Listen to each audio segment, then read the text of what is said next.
परिवहन मंत्री प्रताप सरनाईक आपल्या सोबत आहे. आपण त्यांची बातचीत करणार. एक नवीन प्रस्ताव तुम्ही घेऊन येत आहे मुंबई आणि संपूर्ण महाराष्ट्रासाठी ट्रॅफिक गार्डनचा. याने शालेय जीवनापासून मुलांच्या आयुष्यामध्ये किती बदल होईल, कशी शिस्त लागेल, काय म्हणा? राज्यामध्ये वाढत्या विद्यार्थ्यांच्या अपघातांची मालिकाचा विचार करता काल एक लक्षवेधीसुद्धा आलेली आणि त्या लक्षवेधीच्या दरम्यान आम्हाला असं लक्षात आलं की विद्यार्थी वाहतूक करणारी जी वाहनं आहेत त्यामध्ये बऱ्याच प्रमाणामध्ये एक वाक्यता नसते किंवा नियमावली पायदळी तुडून ते त्या पद्धतीनं गाड्या चालवत असतात आणि यामुळे विद्यार्थ्यांच्या जीवाशी खेळण्याचा तो प्रकार आहे. परिवहन मंत्री या नात्यानं किंवा परिवहनचा एक मुख्य ह्या नात्यानं विद्यार्थ्यांच्या जीवाशी जर कोणी खेळण्याचा प्रयत्न करत असेल तर ते निश्चितपणे आम्ही सहन करणार नाही. राज्यामध्ये RTOची 59 कार्यालय आहे आणि त्या 59 कार्यालयामध्ये काही ठिकाणी आमच्याकडे मोकळ्या जागा आहेत. ज्या ज्या ठिकाणी मोकळ्या जागा असेल त्या ठिकाणी आम्ही ट्रॅफिक गार्डनची निर्मिती करणार आहोत आणि ज्या ठिकाणी आमच्याकडे मोकळ्या जागा उपलब्ध नसतील त्या ठिकाणी महापालिका किंवा जिल्हा परिषदा किंवा नगर परिषदेला आम्ही जागेची मागणी करणार आहोत, जेणेकरून 1 एकर जागेवर आम्ही ट्रॅफिक गार्डन निर्माण करणार. शालेय विद्यार्थी तसेच महाविद्यालय विद्यार्थ्यांना त्या ठिकाणी घेऊन जाणार. आम्ही ट्रॅफिकचे महत्त्व आणि ट्रॅफिकच्या सूचना त्यांना त्या ठिकाणी देणार. आमचे RTO त्या ठिकाणी जाऊन विद्यार्थी आणि विद्यार्थ्यांच्या पालकांनासुद्धा सर्व सूचना देणार, जेणेकरून लहानपणापासून जर बाळकडू विद्यार्थ्यांना किंवा मुलांना दिलं तर भविष्यामध्ये हे ज्या वाहनांच्या संख्येमध्ये वाढ सातत्याने होत असल्याने अपघातांची मालिकासुद्धा मोठ्या प्रमाणात होत आहे ती होणार नाही. लोकांचे जीव वाचतील.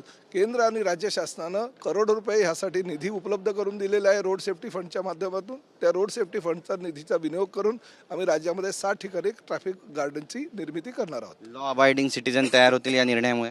100% तयार होणार. याचं कारण असं आहे की बघा, लहान मुलांना किंवा लहान विद्यार्थ्यांना बालवयामध्ये जर तुम्ही काही माहिती दिली तर त्यांना शिक्षण दिलं तर त्यांचं शेवटपर्यंत आयुष्यामध्ये पूर्ण शिक्षण झाल्यानंतरसुद्धा त्यांच्या डोक्यामध्ये त्या गोष्टी असतात.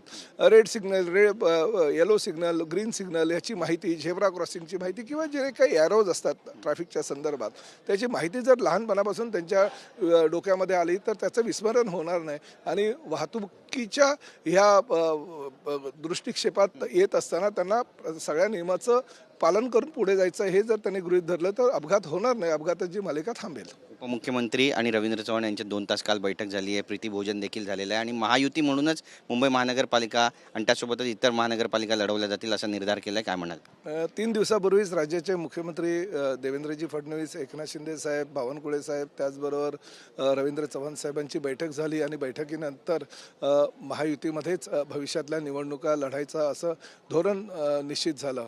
त्यानंतर काल रवींद्र चव्हाण साहेब सकाळी दिल्लीला जाऊन आले, अमितभाई शहाना भेटले, संध्याकाळी एकनाथ शिंदे साहेबांबरोबर त्यांची चर्चा झाली आणि बाहेर आल्यानंतर त्यांनी स्पष्टपणे मुलाखतसुद्धा दिली की मुंबई ठाण्यासह इतर महापालिकांमध्ये महायुती म्हणूनच आम्ही लढणार आहोत. त्यामुळे आमच्या दृष्टीनं फार महत्त्वाचा तो विषय होता.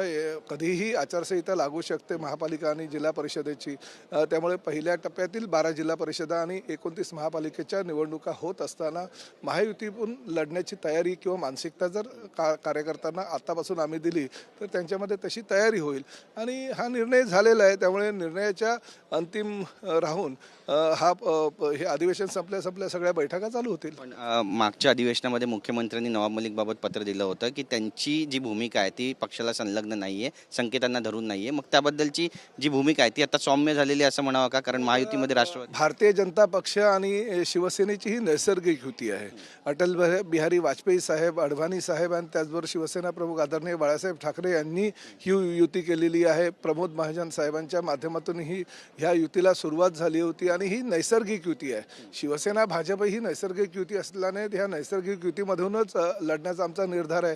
राष्ट्रवादी काँग्रेस पक्षाबरोबर कशा प्रकारे आघाडी करावी हा निर्णय पूर्णपणे मुख्यमंत्री आणि एकनाथ शिंदे साहेब घेतील, परंतु शिवसेना भाजपची मात्र नैसर्गिक युती आहे एवढं नक्की. नक्कीच एकनाथ शिंदे यांच्यावरती टीका केली आहे आणि ॲनाकोंडांना गिळायला निघाल्यात अशा पद्धतीची टीका केली आहे.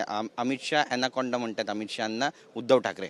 बघा, दिवसभर 365 दिवस मातोश्रीवर बसायचं, काही तिकडनं करायचं नाही, जे काही करायचं ते ऑनलाईन करायचं. एक दिवस विधिमंडळाचा सदस्य असताना सुद्धा 7 दिवसाचं हे अधिवेशन चालू असताना नागपूरला यायचं आणि कोणाला ॲनाकोंडा, कोणाला मगरमच्छ, कोणाला डुक्कर, कोणाला अजून बैल वगैरे अशा प्रकारच्या उपमा द्यायच्या. हे काय प्राणी संग्रहालय आहे काय हो?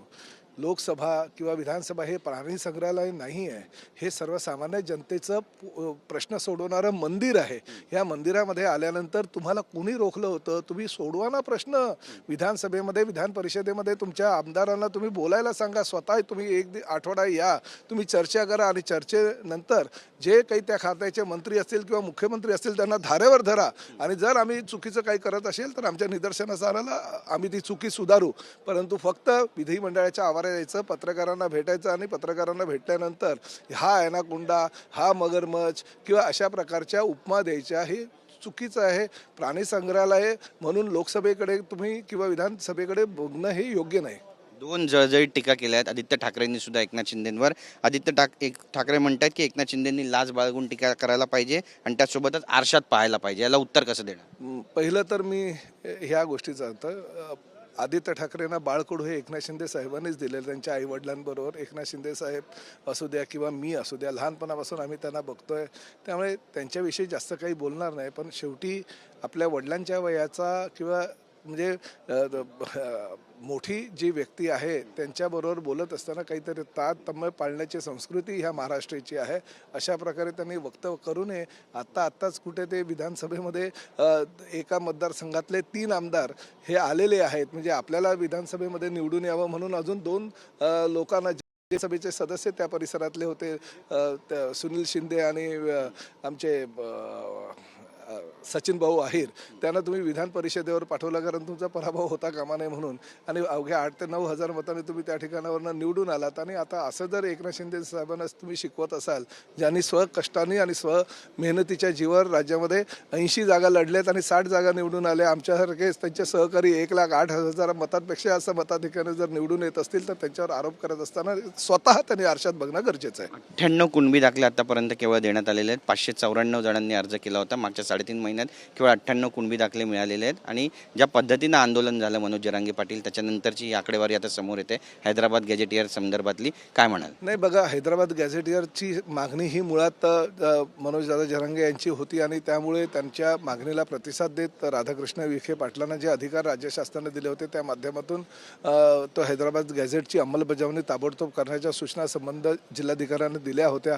आता कागदपत्राची पूर्तता केल्यानंतरच ते दाखले मिळणार आहे. 1 मिळू द्या किंवा 98 मिळू द्या किंवा 980 मिळू द्या, शेवटी कागदपत्र तपासूनच हा निर्णय घेतला जातो. आणि ज्याच्या आमच्या मराठी बांधवांनी कागदपत्र दिले असेल आणि कागदपत्राची पूर्तता केली नसेल तर त्यांना ते दाखले मिळणार नाही. मी आपल्या माध्यमातूनच आवाहन करतो ते त्यांनी कागदपत्राची पूर्तता करावी आणि लवकरात लवकर दाखले घेऊन जावे. नक्कीच. एक शेवटचा प्रश्न आहे. सुधीरभाऊ मुनगंटीवार म्हणतायत की हिवाळी अधिवेशन विदर्भामध्ये हुरडा खाऊन जा पण विदर्भावर अन्याय करू नका. नाही, बिलकुल नाही. मी सुद्धा विदर्भवासीच आहे, मी सुद्धा वर्ध्याचाच आहे. त्यामुळे सुधीर भाऊंची जी मागणी आहे ती मागणी माझीही असणार. हुरडा आम्ही एक दुसऱ्याला विदर्भी भाषेमध्ये खायला देतच असतो, परंतु विदर्भावर अन्याय होणार नाही अशी भूमिका मुख्यमंत्री म्हणून देवेंद्र फडणवीस यांची आहे.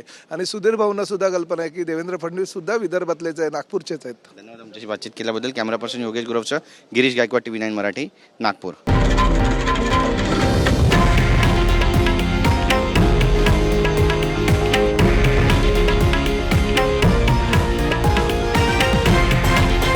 हे आहे देशातील नंबर 1 न्यूज नेटवर्क आणि आपण पाहत आहात TV9 मराठी, एकमेव.